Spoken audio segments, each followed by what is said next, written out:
રાજ્યપાલ આચાર્ય દેવવ્રત અને વિધાનસભા અધ્યક્ષ બનાસકાંઠાની મુલાકાતે વડગાના ભુખલામાં બનાસ ડેરી અને સુઝુકીએ બનાવેલા બાયો સીએનજી પ્લાન્ટનું લોકાર્પણ કર્યું. આચાર્ય દેવવ્રત, શંકર ચૌધરી અને જીતુ વાઘાણીની ઉપસ્થિતિમાં લોકાર્પણ કરાયું. મોટી સંખ્યામાં પશુપાલકો, આગેવાનો પણ ભુખલા ગામે પહોંચ્યા હતા.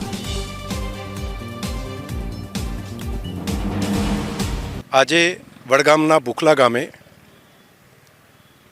રોજનું 1 લાખ કિલો 100 મેટ્રિક ટન જેટલું ગોબર ખેડૂતો પાસેથી ખરીદીને પ્રતિદિનના 1 લાખની આવક ખેડૂતોને ગોબરની મળે 1 લાખ કિલોમાંથી તેવો એક આ પ્લાન્ટ કર્યો છે. વેલ્યુ એડિશન કરીને તેમાંથી ખાદ, પ્રોમ, લિક્વિડ ખાતર, ધરતીને ફળદ્રુપ કરવા માટે, ઝેરમુક્ત કરવા માટેનું ખૂબ મોટું અભિયાન છે.